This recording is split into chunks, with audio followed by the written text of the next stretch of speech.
Everyone, good morning. कैसे हो आप सब? आज है मंडे और और अभी टाइमिंग ये 11:30 बजे हैं। और मैंने अभी काम फिनिश किया था और नहा के आ गई थी। बच्चे गए हुए नहाने के लिए, तो मैंने सोचा चलो आज मैं अपना ब्लॉग स्टार्ट कर लेती हूँ। कल मैंने कोई ब्लॉग नहीं बनाया था क्योंकि कल था संडे और ये थे घर पर, और तो इसी वजह से मैं कल कोई ब्लॉग नहीं बना पाई थी। आजकल ना मुझे कलरफुल बिंदियाँ बहुत अच्छी लगती है। ये वाली बिंदी ना पूरा दिन लगी रहती है, ये हटती नहीं है बिल्कुल भी। बहुत अच्छी लगती है ये कलरफुल बिंदियाँ। ये 20 रुपये का पत्ता लेके आई थी मैं, दिखाऊंगी आपको कैसा है ये ना इस तरह का क्राउन का बिंदी का पत्ता है और इसके अंदर ना इस तरह से बहुत सारी बिंदियाँ हैं और मुझे ये बहुत अच्छी लगी। मैं चलो यही लगानी स्टार्ट कर दी है मैंने आजकल। ये ना एक तो सभी कलर्स में अवेलेबल है इसमें, और आज मैं अपनी कवर्ड खोल रही थी तो कवर्ड ना मेरी कवर्ड के अंदर ना बिल्कुल भूचाल आया हुआ है। ऐसा लग रहा है जैसे पता नहीं कहाँ से आ गए भर के इसके अंदर इतने सारे कपड़े। तो आज मुझे वो कवर्ड भी संगवानी है। दिखाऊं कैसी हो रही है मेरी कवर्ड।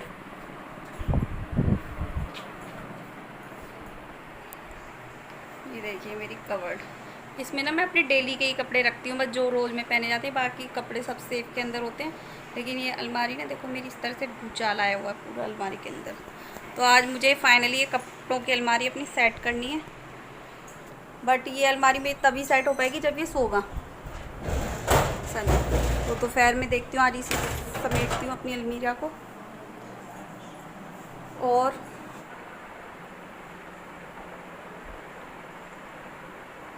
चलिए अभी बनाना है इनका बच्चों का नाश्ता है, गए हुए नहाने, देखती हूँ उनको बना लूँगी नाश्ता खाना पीना। कल ना मैंने बहुत सारे काम किए थे, इसी वजह से कल मैं कोई ब्लॉग नहीं बना पाई थी। कल एक तो मैंने करेले बनाए थे, मक्खन घी बनाया था, मक्खन से मतलब मलाई से घी बनाया था।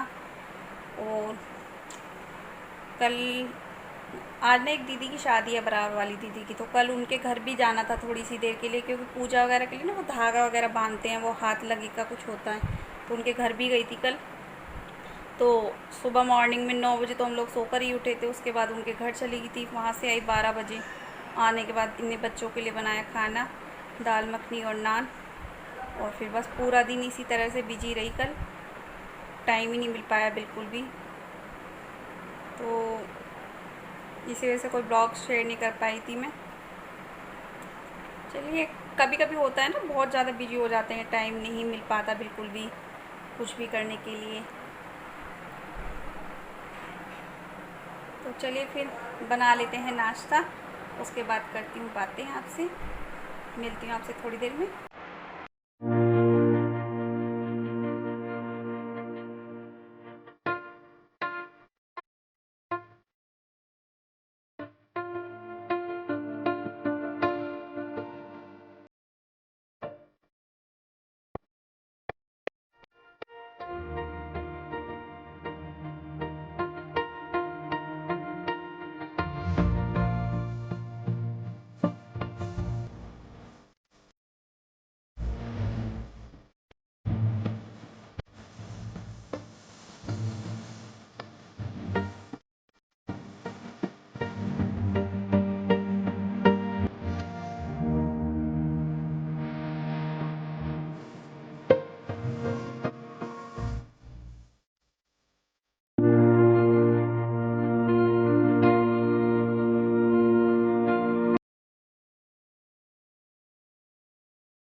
तो हेलो एवरीवन।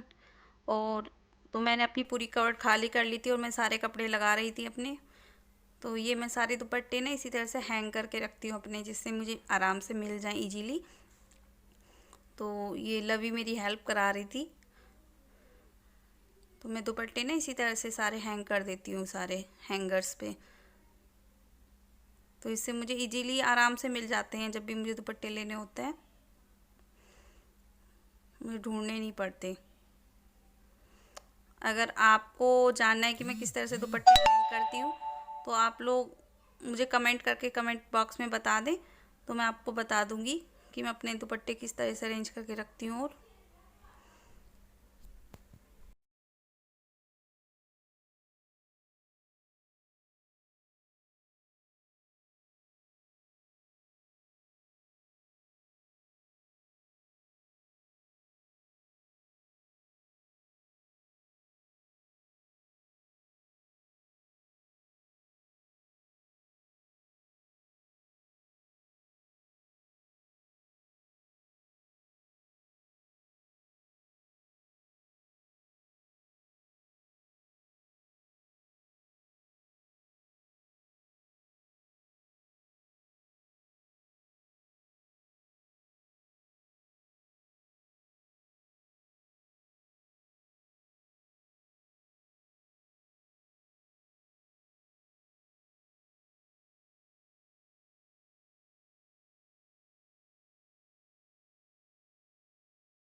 तो फाइनली लग चुकी है मेरी अलमीरा। और लगने के बाद ये इस तरीके से, और ये है दीदी की जिनकी शादी है ना, बताया था, उनके यहाँ की क्लिप्स। जब मैं उनके यहाँ गई थी ये तब की क्लिप्स हैं।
हेलो फ्रेंड्स, तो मैं आपके साथ शेयर कर रही हूँ एक डीआईवाई। तो उसके लिए मैंने एक वाइट कपड़ा और दो कपड़े लिए, मतलब ऊपर नीचे रख के, और इसको ना एक सर्कल कर लिया मैंने एक डब्बे के ढक्कन से। आप किसी भी तरीके से एक सर्कल बना ड्रॉ कर लीजिए और उसको फिर कट करना है दोनों पीसीस को।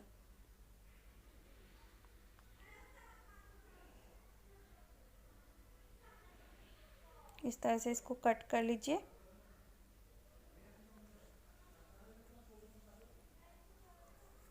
मैंने ये कट कर लिया है दोनों पीसेस। मैं इसे एल्फ ये है मेरी एक फैब्रिक ग्लू, इसकी हेल्प से पेस्ट कर रही हूँ इनको दोनों को आपस में। आप चाहे तो इसे सुई धागे से या फिर मशीन से भी सिलाई लगा सकते हो, क्योंकि मैंने पहले ये ग्लू की हेल्प से चिपकाया था, लेकिन फिर मुझे इतना अच्छा नहीं लगा था, तो मैंने फिर इसे मशीन से सिल लिया था बाद में। तो इसलिए मैं आपसे रिकमेंड करूँगी कि आप इसे मशीन से ही सिलें या फिर हाथ से सुई धागे की हेल्प से टाँका लगाएं। तो इसे हमें ना थोड़ा सा छोड़ना है, जिससे हमें सीधा कर सकें जहाँ से। तो मैंने ये पेस्ट कर लिया था, उसके बाद मैंने इसे सीधा किया।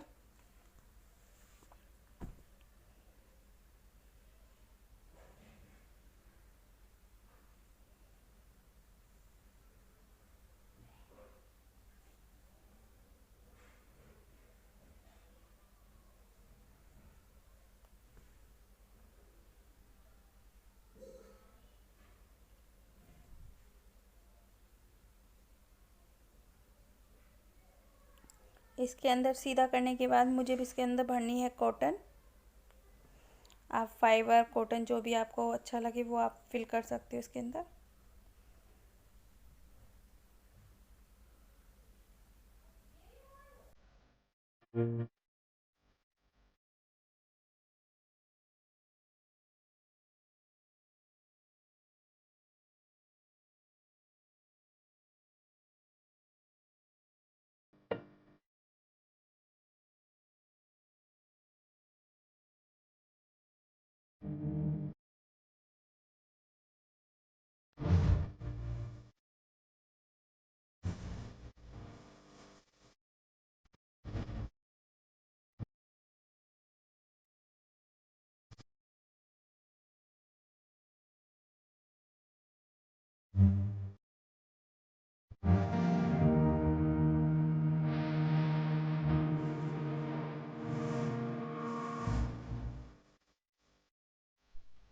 उसके बाद मैं इसे ग्लू की हेल्प से इसे पेस्ट कर लूँगी आपस में।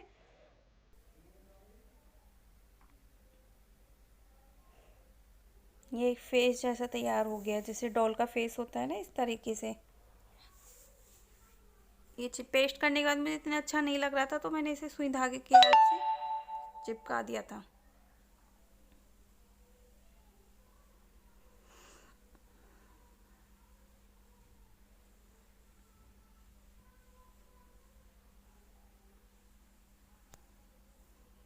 उसके बाद ली है मैंने ब्लैक ऊन। आप ब्लैक की जगह पिंक कलर की ऊन हो या जो भी आपके पास ऊन हो, या जिस कलर की भी आप अच्छी तरह से जो भी कलर आपको लगाना हो वो कलर आप ले सकते हो। इससे हमें बाल बनाने हैं डॉल के।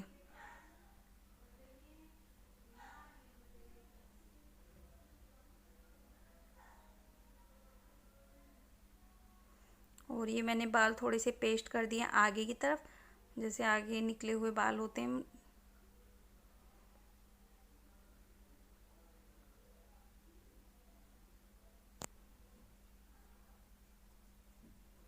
उसके बाद करना क्या है, हमें ना ऊन के धागे लेने हैं लंबे लंबे, और इनसे हमें चोटी जैसी गूंथ लेनी है।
उसके बाद मैं इसे ग्लू की हेल्प से पेस्ट कर लूँगी डॉल के सर पे। और इसे ना थोड़ा सा सुई धागे की हेल्प से सिल भी सकते हैं आप, जिससे ये थोड़ा मजबूती के साथ स्टिक हो जाए। और एक पीछे ना हैंग करने के लिए छोटा सा वो लगा दिया है। और ये आइस बना दी थी मैंने ऊन की हेल्प से, ऐसे ही ऊन को रोल करके लगा दिया था। और ये बिंदियाँ लगा दी थी मोटी मोटी सी लकट करके। तो इस तरीके से मेरी डॉल रेडी हो गई थी। और इसमें मैंने अपनी क्लिप्स लगा दी थी बहुत सारी।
हेलो फ्रेंड्स, तो अभी बजे हैं 8 और मैं बना रही थी घिया बेटे के लिए, क्योंकि हम सब ने शाम के टाइम खाए थे छोले कुलचे। मतलब चाट बनाई थी मटर की और कुलचे बनाए थे उसके साथ में। और फिर ये ऑफिस से आ गए थे तो चाय वगैरह पी थी, तो अभी फ्री हुई थी तो मैंने सोचा चलो 2 मिनट आप लोगों से बात कर लेती हूँ और अपने वीडियो का एंड कर देती हूँ। तो फ्रेंड्स, अगर आपको मेरी वीडियो पसंद आई तो प्लीज़ लाइक कीजिएगा, सब्सक्राइब कीजिएगा और शेयर कीजिएगा मेरी वीडियो को। और अगर आपको ये वाला DIY पसंद आए ना तो आप लोग जरूर बनाना। मेरी बेटी तो इसे छोड़ ही नहीं रही बिल्कुल भी बना कर ना। जब से बनाया तब से उसे लटकाए घूम रही थी कि मम्मा मैं। फिर लग भी कितना क्यूट सा रहा है ना, कहीं भी लटका दो इसको। आई होप आपको वीडियो पसंद आया होगा। तो फ्रेंड्स, एक एक वीडियो को बनाने के लिए बहुत मेहनत लगती है, बहुत टाइम ख़राब करना पड़ता है तब जाके एक वीडियो बनती है। तो प्लीज़ वीडियो को देखिए पूरा, लाइक कीजिए, कमेंट कीजिए और शेयर कीजिए अपने फ्रेंड्स के साथ। तो चलिए इसी के साथ करती हूँ अपनी वीडियो का एंड और मिलती हूँ आपसे एक नेक्स्ट वीडियो के साथ। और गर्मी बहुत ज़्यादा है। अपना और अपने फैमिली का ध्यान रखिए। यहाँ मेरठ में बहुत ज़्यादा कंडीशन ख़राब है। आज भी 35 या 36 कुछ केसेस आ चुके हैं। कल 28 केसेस आए थे और हो सकता है यहाँ पर कर्फ्यू लग जाए पक्का, क्योंकि सुनने में आ रहा है, न्यूज़पेपर में भी आज सुबह मॉर्निंग में पढ़ा था कि हफ्ते में 3 दिन कर्फ्यू लग सकता है। तो इसलिए प्लीज़ केयरफुल रहिए, अपने और अपनी फैमिली का ध्यान रखिए। तो चलिए इसी के साथ करती हूँ अपनी वीडियो का एंड। मिलती हूँ आपसे एक नेक्स्ट वीडियो के साथ। तब तक के लिए बाय बाय।